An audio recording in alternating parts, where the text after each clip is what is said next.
Hare Krishna, Namaste.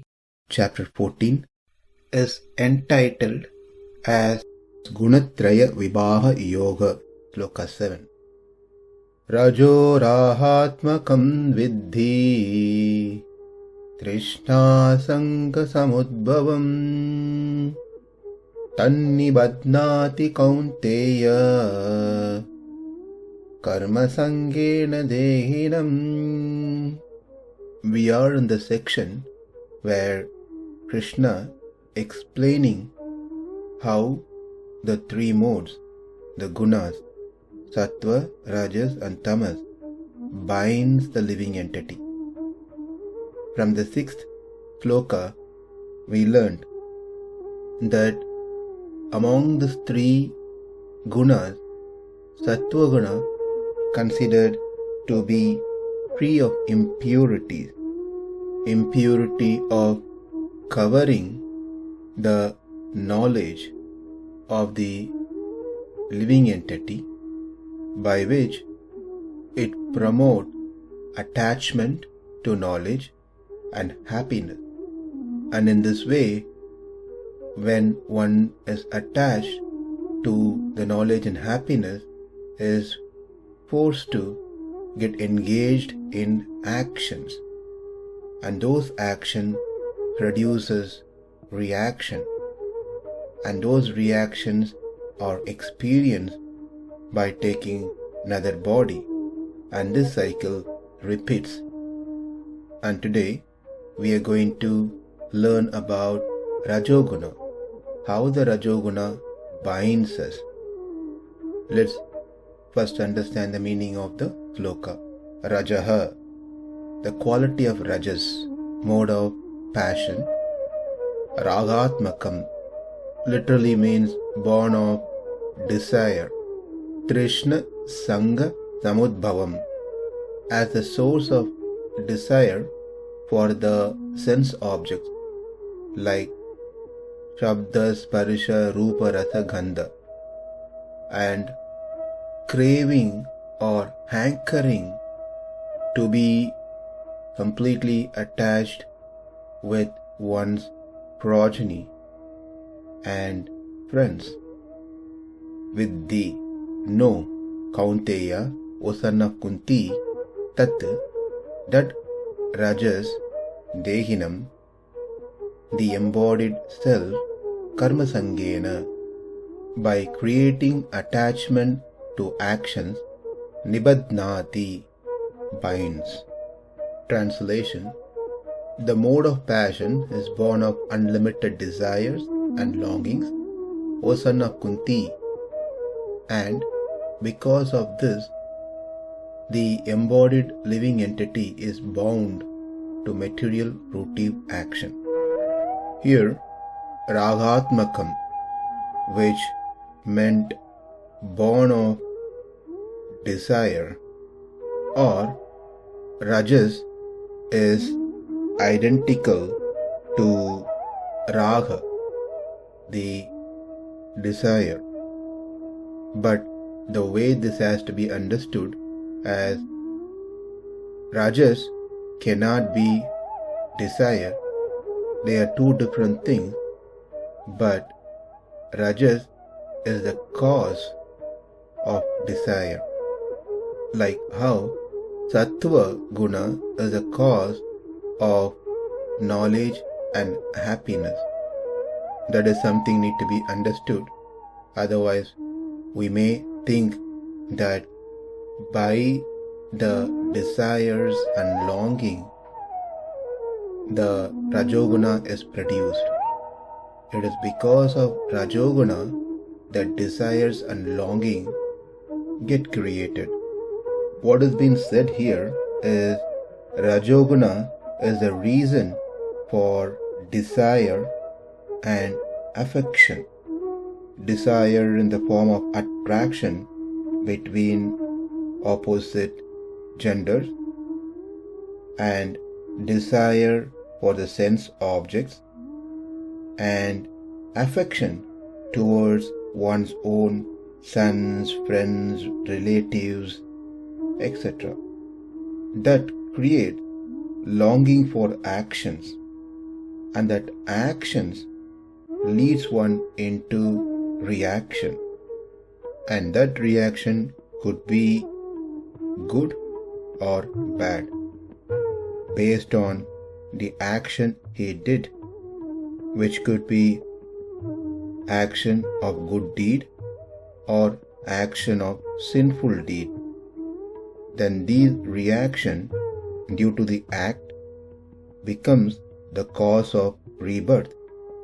In this manner, he gets caught up in more and more cycles of desire, actions, and rebirth.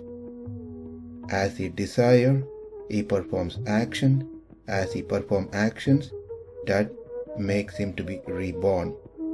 As he is reborn, his desires is increased, and because of the increased desire, he performs more actions, and that action generates karma, and that karma gives him birth. This is how the rajoguna binds the living entity into this samsara. Let's pause before we continue on this sloka to learn some difference in what we just spoke between sattva-guna and rajoguna. Sattva-guna creates the desire for knowledge and happiness. We have learned that from the previous sloka. And that induces the Atma to engage in actions for the fulfillment of obtaining knowledge and retaining happiness. When the actions are done, those actions could be good action or bad action. Either way will produce karma, and that karma gives rebirth. By the rebirth, one desire for knowledge and happiness still exists or even increases, by which the person performs action. The action generates karma, and that karma gives body. And just now we learned that rajoguna also becomes the cause of bondage by generating attachment to actions.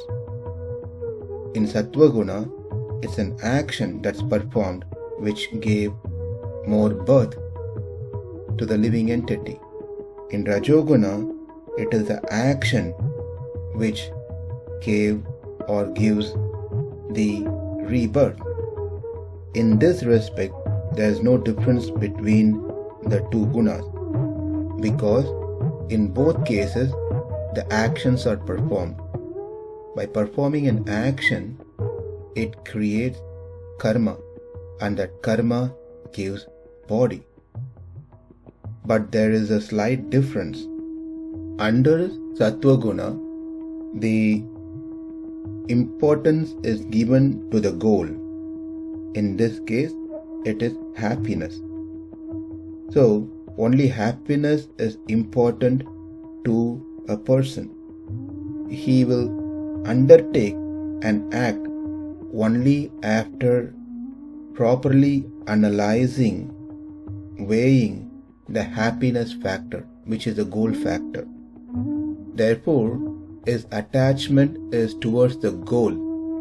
The goal is happiness, not attachment to the karma, the action itself. Whereas, in case of rajoguna, a person does not consider the end result that the goal is going to yield. His attachment is towards the action itself, towards the karma. He does not have a clear understanding of what's going to come as an impact through that goal by his action, which was not well taught. He doesn't consider his actions either good or bad. He just wants to perform that action. Therefore, karma-saṅgena, his attachment towards the action is stronger. Where in the case of sattva-guna, the person's attachment is stronger towards the end result, that is the happiness, not the action itself. So that's where this differs. But both sattva-guna and rajo-guna person needs to perform the action, will perform the action. And that action is what going to give the embodied living entity to take another birth. But the sattva-guna person is not worried about the action, is concerned about the goal of the action, whereas rajo-guna person is more concerned about action itself than the end result. For example, it is well known that lusting for Rajapatni, the wife of the king, is dangerous, and also it is not good to have such thoughts. The sattva guna person, when opportunity is provided, he thinks about the end result that is going to be yielded by such action. Therefore, he will avoid getting into such actions as the end result is not favorable for him to give happiness. Rather, it's going to create more pain and misery. Whereas in the case of Rajoguna, he does not think, analyze what it's going to yield by performing such action to Rajapatni. But he is very much attached to getting the action done, to perform that action, karma. So this is how the Sattva Guna and Rajo Guna differs. The prayer one, that is Sattva Guna, is attached to the end result, goal, not to the action, whereas the Rajo Guna person is attached to the action itself, not to the end result. Therefore, their focus and their importance differs. Because of his affection and desire, he does not consider the end result. He performs many activities, engages himself that are totally purposeless, wasteful activities. And because of his affection towards his family members, he does not consider any other factors. For example, if his son is evil, sinful, he still continues to support and protect his evil son. All these are nothing but manifestations of Rajoguna.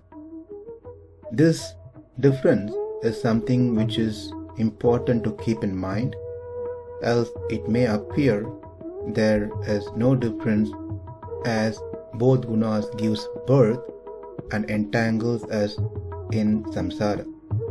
It is true that both gunas entangles us because of the action that's being performed, but the attachment of sattva guna is towards the goal, to obtain happiness. Therefore, he performs action. He is not concerned about the details of the action. Somehow, by performing an action, he just wants to obtain his end result. Whereas the Rajoguna person is attached towards the action itself than the end result. This person is not concerned about his end result, but he is concerned about the details of his action. That makes a big difference between Sattva Guna and Rajoguna. Let's continue further details of this sloka in our next session. Namaste. Hare Krishna.